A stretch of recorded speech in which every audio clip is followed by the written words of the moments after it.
Bwana, mambo ni mengi alafu muda ni mchache. Tumeweza kuona namna ambavyo maisha ya bibi Zuchu yanaendelea kuwa maisha ambayo mashabiki wengi hawakuweza kuridhika na hiki kilichoweza kutokea katika maisha yake, kwa sababu wanaona kabisa kuna kitu ambacho hakiko sawa, na wengi wao waliweza kusii sana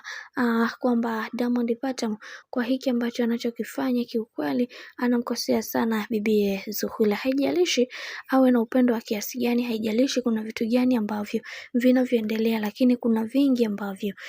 Zuchu kama Zuchu hapendezwi, na wengi wao waliweza kufunguka vingi na kusema ya kwamba kiukweli tunatakiwa kuweza kuwafanya hawa watu waweze kuwa na ushirikiano mkubwa. Lakini kwa hiki kinachoendelea sasa, kiukweli bibi Zuchu kama hayuko happy na hili swala, haiwezekani leo hii maex wa Diamond Platnumz waweze kufika nyumbani kwa mama Dangote na wote waweze kupokelewa pasipokuwa na shida ya aina yoyote,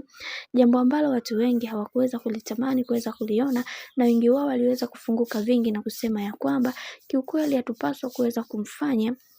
bibi Zuchu aweze kusimama imara katika maamuzi yake, kwa sababu tunajua kuna namna ambavyo amekuwa akijisikia vibaya kwenye hiki ambacho kinachoenda kutokea, na wengi wao walitamani kuweza kufanya maamuzi juu ya yale ambayo yamekuwa yakitokea katika maisha, lakini ndo kama hivyo wameshachelewa, kwa sababu kila mtu anaamini ya kwamba Zuchu ni mwanamke ambaye mwenye hekima kubwa na mwenye nidhamu ya hali ya juu. Haijalishi watu wamekuwa wakimzungumzia kwa namna tofauti tofauti, ila unatakiwa kuweza kujua ya kwamba bibi Zuchu ni moja kati ya mwanamke ambaye mara zote anatamani kuweza kupata amani ya moyo wake na sio kutegemea furaha kutoka kwa mtu baki, na hiko ndicho ambacho alishaweza kujaliwa bibi Zuhura. Bwana, mambo ndo kama hivi ambavyo unavyozidi kuona mambo yanazidi kuwa mengi juu ya haya ambayo yanayoendelea kwa sasa. Naomba nikusie kitu kimoja, kama ndo mara kwa kwanza, basi usisahau kusubscribe, kulike, kushare